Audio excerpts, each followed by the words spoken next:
Kembali lagi di Blessing Soccer News. Berita terupdate sudah saya rangkum buat soccer mania semua. Tanpa basa-basi, ini dia informasi pertamanya. Kita buka kabar dari bursa transfer pemain Inggris yang rela memangkas pendapatannya demi menghidupkan kembali karirnya di Belanda. Raheem Sterling sudah resmi gabung Feyenoord meski izin kerja masih diproses. Langkah ini diambil karena menit bermainnya di Chelsea makin menipis, sementara gajinya mencapai 300.000 pound sterling per pekan. Data Capology mencatat, di klub barunya ia hanya menerima 22 pound sterling per pekan atau 10 kali lipat lebih rendah. Di usia 31 tahun, Sterling memilih jadi pusat proyek baru ketimbang sekedar jadi pemanis bangku cadangan.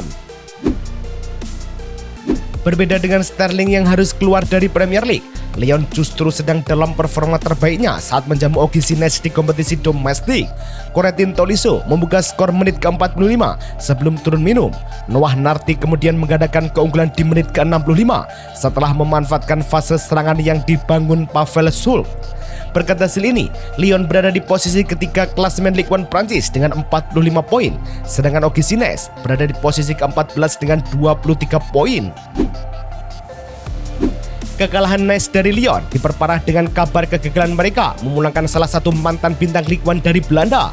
Memphis Depay batal pindah ke OGC Nice dan tetap bertahan di Corinthians hingga 2026. Program gym tonic dari Nice Martin melaporkan kesepakatan personal sebenarnya sudah ada, namun pelatih Claude Puel ragu Memphis cocok dengan skema winger dan manajemen ruang ganti. Padahal Memphis sudah dipantau sejak 2017 dan kini memiliki catatan tajam dengan 19 gol serta 15 assist. Saat Memphis gagal kembali ke Prancis, bocah ajaib Brasil lain justru langsung mengguncang Ligue 1 lewat penampilan debut yang luar biasa.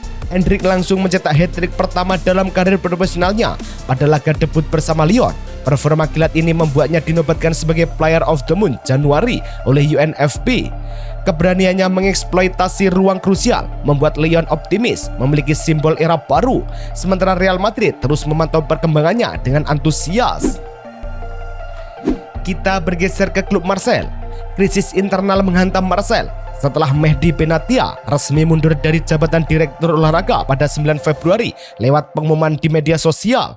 Meski tim masih bersaing di jalur Liga Champions dan Coupe de France, Benatia merasa suasana internal sudah tidak sehat lagi. Ia memilih pergi agar tidak membebani klub di tengah perjuangan menjaga stabilitas musim. Jika Marseille kehilangan sosok di manajemen, Bayern Munchen justru harus kehilangan sosok pemimpin di bawah mister gawang akibat cedera. Manuel Neuer dipastikan menepi setelah mengalami robekan serat otot pada betis kirinya saat Bayern menang atas Werder Bremen di Bundesliga. Pernyataan resmi Bayern menyebut kehilangan sang kapten sangat krusial karena Neuer adalah pengatur ritme dan fondasi komunikasi utama di lini pertahanan mereka. Dari Jerman, kita beralih ke Italia, di mana terjadi kejar-kejaran skor yang melibatkan Udinese dan Sassuolo di Blue Energy Stadium. Sassuolo berhasil menang 2-1 setelah sempat tertinggal oleh gol Omar Soler di menit ke-10. Tim tamu membalas cepat lewat Armand Laurente menit ke-56 dan Andrea Pinamonti menit ke-58 dalam waktu hanya 2 menit. Hasil ini membawa Sassuolo naik ke posisi ke-10 dengan 32 poin dari 25 laga, menyalip Udinese berkat keunggulan selisih gol. Berbeda dengan Sassuolo yang banjir gol, duel antara Cremonese dan Genoa justru berakhir tanpa pemenang akibat penampilan gemilang sang kiper. Cremonese harus puas dengan skor 0-0 saat menjamu Genoa di Stadio Giovanni Zini. Emil Audero tampil sebagai pahlawan dengan menggagalkan peluang emas dari Victor Oliveira dan Lorenzo Colombo. Hasil imbang ini menahan Cremonese di posisi ke-15 dengan 24 poin. Genoa tepat di bawahnya dengan 24 poin. Sementara itu, Bologna berhasil mengakhiri tren negatif mereka saat bertandang ke markas Torino dalam laga yang berlangsung ketat. Bologna memutus rantai 4 kekalahan beruntun lewat kemenangan 2-1 atas Torino. Nicola Moro membawa Bologna unggul menit ke-48, namun Nicola Vlasic sempat menyamakan skor menit ke-62. Kemenangan pasukan Vincenzo Italiano akhirnya ditentukan oleh gol Santiago Castro pada menit ke-70. Berkat hasil ini, Bologna berada di posisi ke-8 klasemen Serie A dengan 33 poin, sedangkan Torino berada di posisi ke-14 dengan 27 poin. Drama papan atas terjadi di Naples saat Napoli dan AS Roma terlibat duel sengit yang berakhir imbang di menit-menit akhir. Laga di Stadion Diego Armando Maradona berakhir 2-2, di mana Doniel Malen mencetak 2 gol untuk Roma menit ke-7 dan penalti di menit ke-72. Napoli membalas lewat Leonardo Spinazzola menit ke-40 dan gol penyelamat dari Alisson Santos menit ke-82. Skor ini menjaga Napoli di posisi ketiga dengan 50 poin dan Roma di peringkat keempat dengan 47 poin menggeser Juventus. 2 gol Malen ke gawang Napoli tersebut semakin menegaskan betapa cepatnya adaptasi sang penyerang baru di Liga Italia. Doniel Malen mencatatkan start impresif dengan koleksi 4 gol dari 5 laga awal Serie A sejak debutnya. Data Opta Paulo menyebut Malen menjadi pemain ketiga di era 3 poin yang mampu mencetak 4 gol lebih dalam 5 laga pertama. Menyusul Gabriel Batistuta dan Stefan El Shaarawy, kehadirannya memberi dampak mental instan bagi lini serang Roma. Kegemilangan penyerang di Roma diikuti oleh kabar dari Parma yang kini sedang sibuk memagari gelandang andalan mereka dari incaran klub besar. Adrian Bernabe kembali masuk radar Inter dan Juventus setelah golnya ke gawang Verona memutus tren negatif pribadinya. Calciomer 1 melaporkan Parma langsung membandrol gelandang 24 tahun didikan Manchester City itu seharga 25 juta euro. Harga tinggi ini dianggap wajar mengingat kontraknya yang masih panjang dan statusnya sebagai playmaker matang. Langkah serupa juga diambil Napoli yang tidak ingin kehilangan jangkar lini tengah mereka dan sedang menyodorkan kontrak jangka panjang. Napoli mempercepat negosiasi kontrak baru untuk Scott McTominay hingga 2030 meski sang pemain sedang menepi karena cedera. Corriere dello Sport menyebut pertemuan antara Direktur Giovanni Manna dan agen Colin Murdoch sudah dilakukan di Italia. Napoli menilai McTominay adalah gelandang box to box, langkah yang krusial bagi fisik lini tengah mereka. Berpindah ke ranah Spanyol, Real Betis sukses mengamankan 3 poin penting saat bertandang ke markas Mallorca.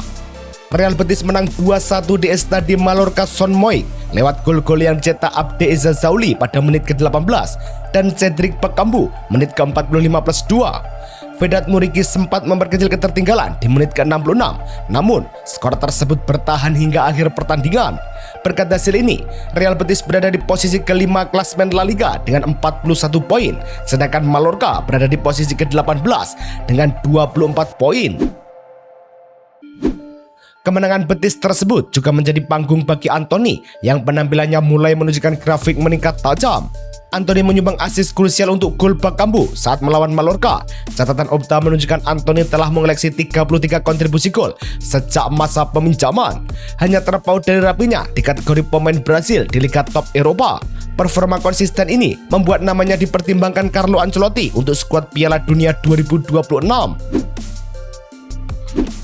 Jika Betis tengah berpesta, nasib tragis dialami Atletico Madrid yang harus pulang dengan tangan hampa setelah diajar oleh Rayo Vallecano. Atletico Madrid tumbang 0-3 di markas Rayo Vallecano akibat gol-gol dari Fran Perez menit ke-40, Oscar Valentin menit ke-45, dan Nobel Mendy menit ke-76. Jan Oblak harus memungut bola 3 kali dari gawangnya dalam laga yang berjalan berat sebelah ini.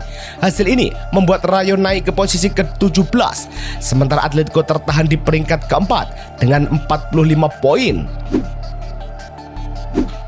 Kekalahan telak tersebut semakin mempertegas masalah kedalaman skuad Atletico yang sering tampil tidak konsisten musim ini.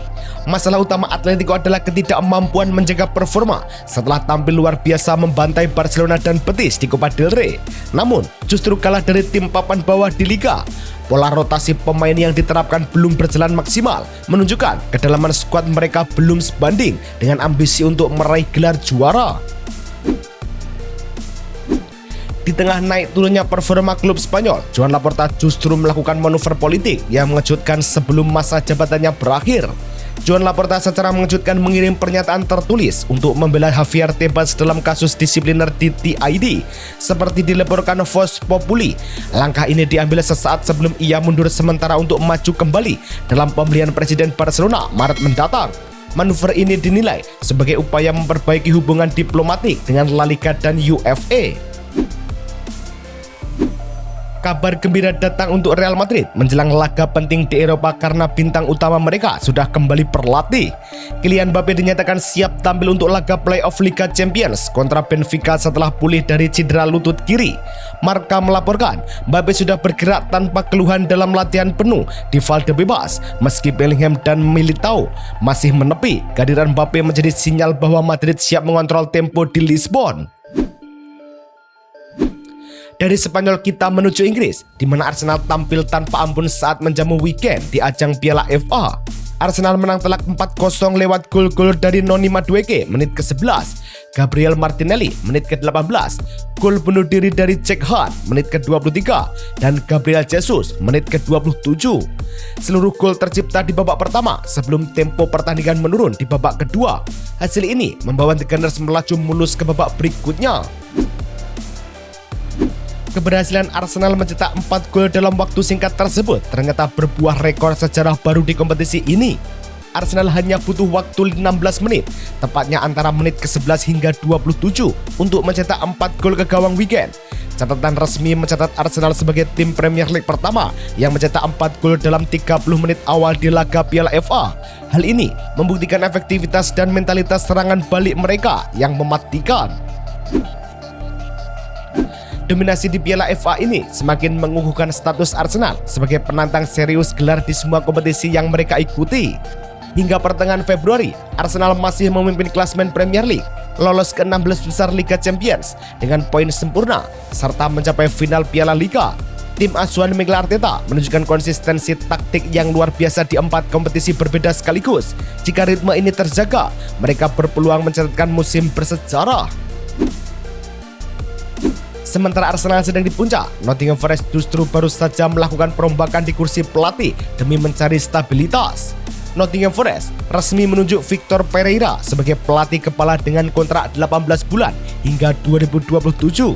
Pelatih 57 tahun yang pernah sukses bersama Porto dan Olympiakos ini datang menggantikan pelatih sebelumnya untuk membawa Forest menjauh dari zona degradasi. Pereira dikenal sebagai pelatih yang mampu bekerja efektif di bawah tekanan besar. Di saat beberapa klub sibuk membangun fondasi baru, nasib Grealish justru berada di persimpangan. Cedera patah tulang di kaki bikin musim Jack Grealish berhenti mendadak. Padahal dia baru saja jadi motor serangan Everton. 6 assist dan 2 gol dari 20 laga Premier League cukup untuk menghidupkan lagi peluangnya ke timnas Inggris. Namun, laporan tim Talk menyebut Manchester City sudah memberi lampu hijau baginya mencari klub baru. Meski transfer permanen nyaris mustahil karena gajinya mendekati 500.000 pound sterling per pekan, opsi paling masuk akal pinjaman lagi ke Everton dengan City tetap menanggung sebagian besar upahnya.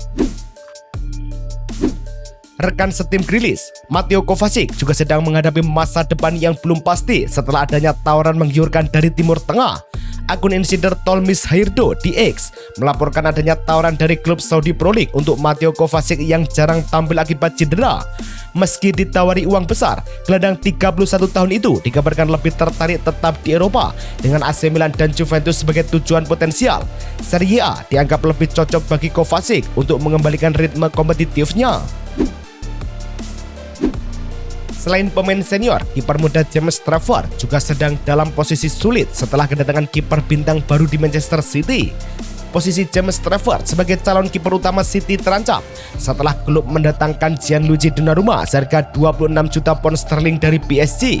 Sejak itu, Trafford hanya bermain 11 kali musim ini, sangat kontras dengan perannya saat membantu Burnley promosi tahun lalu.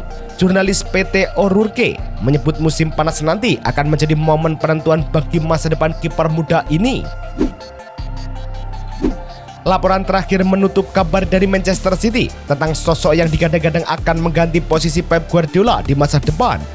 Enzo Maresca muncul sebagai kandidat terdepan untuk menggantikan Pep Guardiola jika sang manajer memutuskan hengkang dari Manchester City.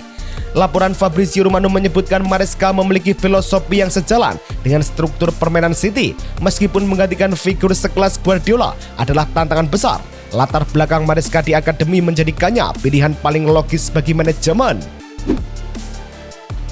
Terima kasih Sobat Blessing sudah nonton. Pastikan loncengnya aktif supaya kalian selalu jadi yang pertama tahu berita bola. Sampai jumpa besok. Salam Soccer Mania.